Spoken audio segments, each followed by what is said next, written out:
Senator Paul. Dr. Fauci, in a recent British study, David Wiley and others found that no symptomatic reinfections from COVID-19 after following 2,800 patients for several months. In fact, there have been no reports of significant numbers of reinfections after acquiring COVID-19 naturally. Shane Crotty, a virologist at La Jolla Institute for Immunology, concludes from his experiments that the amount of immune memory gained from natural infection would likely prevent the vast majority of people from getting hospitalized disease, severe disease for many years. In this study, which was published in Science, Dr. Crotty showed that antibody levels stayed relatively constant with only modest declines over 6 to 8 months. Dr. Crotty reported that notably memory B cells specific for the spike protein or RBD were detected in almost all COVID-19 cases with no apparent half-life at 5 to 8 months after infection. In other words, Dr. Crotty found significant evidence of long-term immunity after COVID infection. Furthermore, Dr. Crotty noted B-cell memory to some other infections has been observed for as long as 60-plus years after smallpox vaccination, or even 90 years after a natural infection with influenza. That was a woman who got the Spanish flu, still showed immunity 90 years later. So rather than being pessimistic towards people gaining immunity after they've had COVID or had a vaccine, studies argue for significant optimism. In fact, there have been no scientific studies arguing or proving that infection with COVID does not create immunity. There have been no studies showing significant numbers of reinfections. Of the 30 million Americans who have had COVID, only a handful of reinfections have been discovered. In fact, the New York Times reported last fall more than 38 million people at the time worldwide had been infected with the coronavirus, and as of that date, fewer than 5 of these cases had been confirmed by scientists to be reinfections. Scientists interviewed for the article concluded, in most cases, a second bout with the virus produced milder symptoms or none at all. Given that no scientific studies have shown significant numbers of reinfections of patients previously infected or previously vaccinated, what specific studies do you cite to argue that the public should be wearing masks well into 2022? I'm not sure I understand the connection of what you're saying about masks and reinfection. We're talking about people who have never been infected before. You're telling everybody to wear a mask, whether they've had an infection or a vaccine. What I'm saying is they have immunity, and everybody agrees they have immunity. What studies do you have that people that have had the vaccine or have had the infection are spreading the infection? If we're not spreading the infection, isn't it just theater?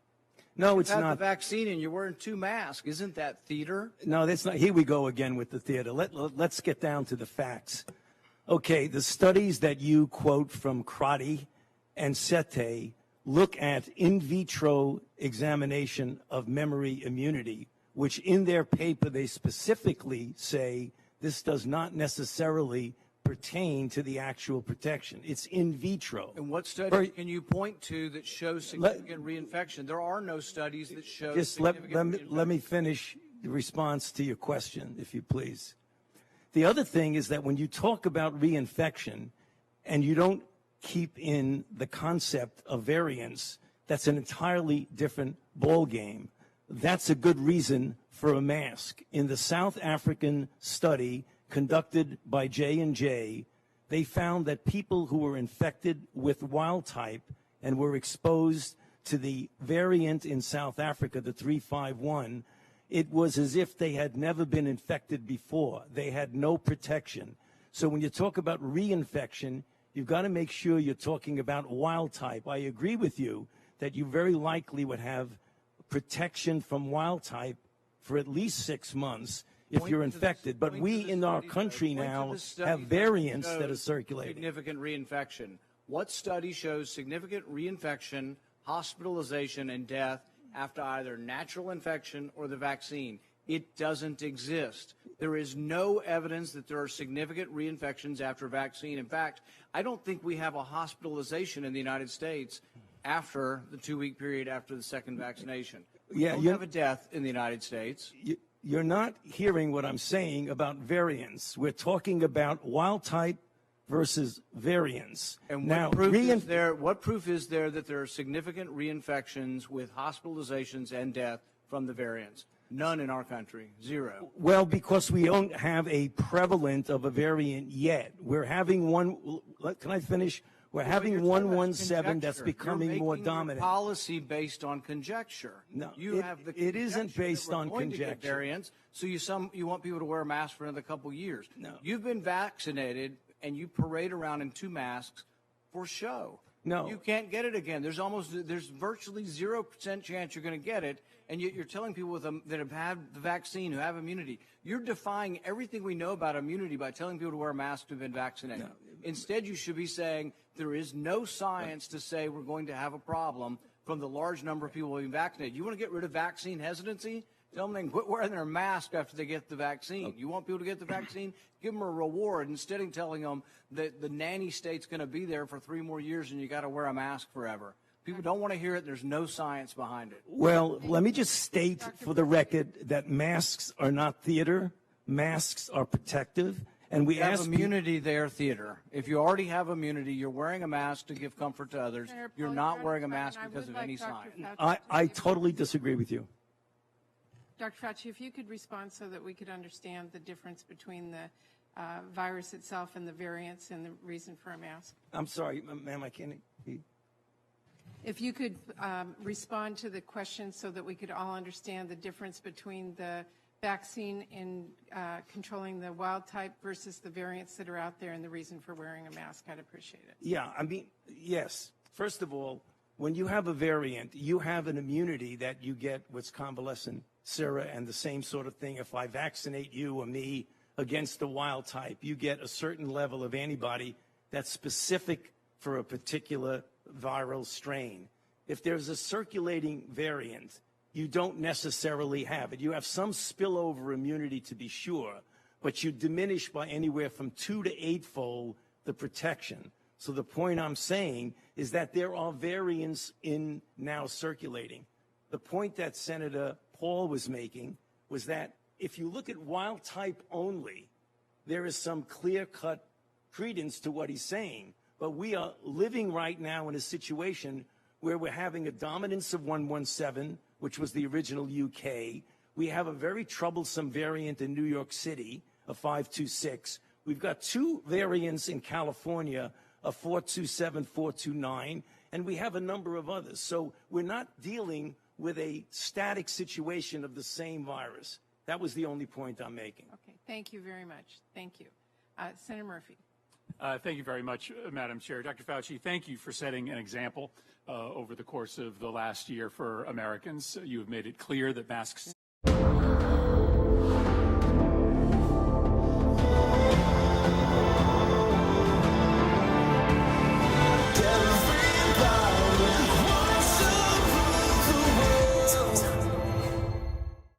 Paul. Dr. Fauci, we don't know whether the pandemic started in a lab in Wuhan or evolved naturally, but we should want to know. 3 million people have died from this pandemic, and that should cause us to explore all possibilities. Instead, government authorities, self-interested in continuing gain-of-function research, say there's nothing to see here.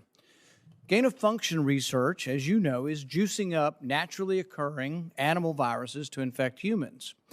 To arrive at the truth, the U.S. government should admit that the Wuhan Virology Institute was experimenting to enhance the coronavirus's ability to infect humans. Juicing up superviruses is not new. Scientists in the U.S. have long known how to mutate animal viruses to infect humans. For years, Dr. Ralph Baric, a virologist in the U.S., has been collaborating with Dr. Shi Zhengli of the Wuhan Virology Institute, sharing his discoveries about how to create superviruses. This gain-of-function research has been funded by the NIH. The collaboration between the U.S. and the Wuhan Virology Institute continues. Doctors Baric and Shi worked together to insert bat virus spike protein into the backbone of the deadly SARS virus, and then use this man-made supervirus to infect human airway cells. Think about that for a moment. The SARS virus had a 15% mortality. We're fighting a pandemic that has about a 1% mortality. Can you imagine if a SARS virus that's been juiced up and had viral proteins added to it, to the spike protein, if that were released accidentally? Dr. Fauci, do you still support funding of the NIH funding of the lab in Wuhan? Senator Paul, with all due respect, you are entirely and completely incorrect that the NIH has not ever and does not now fund gain of function research in the Wuhan Institute Do they of fund Virology. Dr. Barrick? We do not fund. Do you fund Dr. Barrick's gain of function research? Dr. Barrett does not doing gain of function research, and if it is, it's according to the guidelines, and it is being conducted in North Carolina, not You don't think in inserting China. a bat virus spike protein that he got from the Wuhan Institute into the SARS virus is gain of function? That is You would be not- in the minority because at least 200 scientists have signed a statement from the Cambridge Working Group saying that it is gain of function. Well, it is not. And if you look at the grant and you look at the progress reports, it is not gain of function, despite the fact that people tweet that. So they do write you still about it. support sending money to the Wuhan Virology Institute? We do not send money now to the Wuhan Do you Virology support Institute. sending money? We did under your tutelage. We were sending it through EcoHealth. It was a sub-agency and a sub-grant. Do you support the money from NIH that was going to the Wuhan Institute? Let me explain to you why that was done. The SARS-CoV-1 originated in bats in China. It would have been irresponsible of us if we did not investigate the bat viruses and the serology to see who might have been Or infected. perhaps it would be in China. irresponsible to send it to the Chinese government that we may not be able to trust with this knowledge and with this incredibly dangerous viruses. Government scientists like yourself who favor gain-of-function research. I don't favor gain-of-function maintain research that in the China. disease You are arose saying naturally. things that are not correct. Government defenders of gain-of-function, such as yourself, say that COVID-19 mutations were random and not designed by man. But interestingly, the technique that Dr. Barrick developed forces mutations by serial passage through cell culture that the mutations appear to be natural. In fact, Dr. Barrick named the technique the no-see-em technique because the mutations appear naturally. Nicholas Baker in the New York Magazine said nobody would know if the virus had been fabricated in a laboratory or grown in nature. Government authorities in the U.S., including yourself, unequivocally deny that COVID-19 could have escaped a lab. But even Dr. Shi in Wuhan wasn't so sure. According to Nicholas Baker, Dr. Shi wondered, could this new virus have come from her own laboratory? She checked her records frantically and found no matches. That really took a load off my mind, she said. I had not slept for days. The director of the gain-of-function research in Wuhan couldn't sleep because she was terrified that it might be in her lab.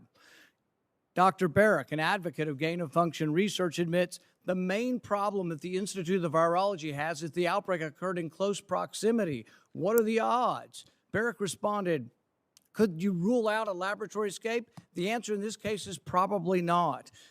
Will you, in front of this group, categorically say that the COVID-19 could not have occurred through serial passage in a laboratory? I do not have any accounting of what the Chinese may have done, and I'm fully in favor of any further investigation of what went on in China. However, I will repeat again, the NIH and NIAID categorically has not funded gain-of-function research to be conducted in the Wuhan Institute of You do Virology. support it in the U.S. We have 11 labs doing it, and you have allowed it here. We have a committee to do it, but the committee has granted every exemption. You're fooling with Mother Nature here. You're allowing super viruses to be created with a 15% mortality. It's very dangerous. I think it was a huge mistake to share this with China, and it's a huge mistake to allow this to continue in the United States. And we should be very careful to investigate where this virus came from. I fully agree that you should investigate where the virus came from. But again, we have not funded gain-of-function research on this virus in the Wuhan Institute of Virology, no matter how many parsing times words. You're parsing you say words. it, There it was didn't happen. research. There was research done with Dr. Shi and Dr. Barrick. They have collaborated on gain-of-function research where they enhanced the SARS virus to infect human airway cells, and they did it by merging a new spike protein on it. That is gain-of-function. That was joint research between the Wuhan Institute and Dr. Barrick. You can't deny it. Senator Paul, your time has expired. Dr. Fauci, I will let you respond to that when we need to move on. Excuse me? I will allow you to respond to that, and then we'll move on. Yeah, I mean, I just wanted to say, I don't know how many times I can say it, Madam Chair. We did not fund gain-of-function research to be conducted in the Wuhan Institute of Virology. Thank you. Senator Smith. Dr. Fauci, as you are aware, it is a crime to lie to Congress. Section 1001 of the U.S. Criminal Code creates a felony and a 5-year penalty for lying to Congress.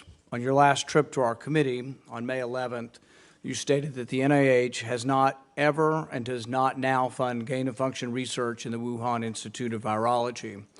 And yet, gain-of-function research was done entirely in the Wuhan Institute by Dr. Shi and was funded by the NIH. I'd like to ask unanimous consent to insert into the record the Wuhan virology paper entitled Discovery of a Rich Gene Pool of Bat SARS-Related Coronaviruses. Please deliver a copy of the journal article to Dr. Fauci. In this paper, Dr. Shi credits the NIH and lists the actual number of the grant that she was given by the NIH. In this paper, she took 2 bat coronavirus genes, spike genes, and combined them with a SARS-related backbone to create new viruses that are not found in nature. These lab-created viruses were then shown to replicate in humans. These experiments combine genetic information from different coronaviruses that infect animals but not humans to create novel artificial viruses able to infect human cells. Viruses that in nature only infect animals were manipulated in the Wuhan lab to gain the function of infecting humans. This research fits the definition of the research that the NIH said was subject to the pause in 2014 to 2017, a pause in funding on gain of function. But the NIH failed to recognize this, defines it away, and it never came under any scrutiny. Dr. Richard E. Bright, a molecular biologist from Rutgers, described this research in Wuhan as the Wuhan lab used NIH funding to construct novel chimeric SARS-related coronaviruses able to infect human cells and laboratory animals. This is high-risk research that creates new potential pandemic pathogens that exist only in the lab, not in nature.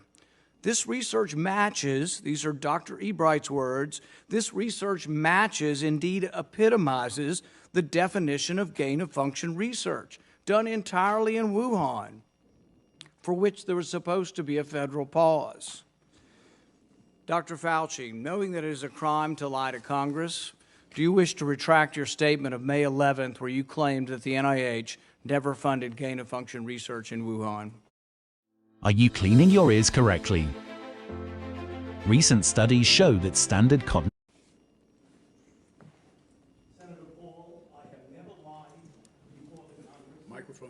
Your microphone. Senator Paul, I have never lied before the Congress, and I do not retract that statement. This paper that you are referring to was judged by qualified staff up and down the chain as not being gain of function. Let me finish. You take an animal virus and you increase its transmissibility to humans, right. You're saying that's not gain of function? Yeah, that is correct. And Senator Paul, you do not know what you are talking about, quite frankly. And I want to say that officially. You do not know what you are talking about. Okay, you get one person. Let's read from the NIH definition of gain of function. This is your definition that you guys wrote. It says that scientific research that increases the transmissibility among mammals is gain of function. They took animal viruses that only occur in animals, and they increased their transmissibility to humans. How you can say that is not gain of function? It is not. It's a dance, and you're dancing around this because you're trying to obscure responsibility for 4 million people dying around the world Okay. from a pandemic. And let's let Dr. Fauci. I have to, respond. well, now you're getting into something. If the point that you are making is that the grant that was funded as a sub-award from EcoHealth to Wuhan created SARS-CoV-2, that's where you are getting. Let me finish. We don't know. Well, we don't wait know a if minute. it did I come can- from the lab, but all You- the evidence is pointing that it came from the lab, You- and there will be responsibility for those who funded the lab, including yourself. I totally This committee resent, will allow the witness to respond. I totally resent the lie that you are now propagating, Senator, because if you look at the viruses that were used in the experiments, that were given in the annual reports, that were published in the literature, it is molecularly impossible. No one's saying those It- viruses it is- caused it. it No is one is alleging that molecularly- those viruses caused the pandemic. What we're alleging is that gain-of-function research was going on in that lab, and NIH funded it. That You is can't not- get away from it. It meets your definition, and you are obfuscating the truth. I'm not Paul, obfuscating the truth. Senator You are the Paul's one. time has expired, but I will allow the witness to. Let me just finish. I want everyone to understand that if you look at those viruses, and that's judged by qualified virologists and evolutionary biologists, those viruses are molecularly impossible No one's to saying result they are. No in one's saying those viruses SARS-CoV-2. caused the pandemic. Senator Paul, We're saying they are gain-of-function viruses because they were they're not. animal viruses that became more transmissible in human, and you funded it. And won't you admit the truth. and you Senator implying Paul, your time has expired, and I will allow witnesses who come before this committee to respond. Dr. and you are implying that what we did was responsible for the deaths of individual. I totally resent could that. have been. And if And it anybody could is have been. lying here, Senator, it is you. Senator Smith.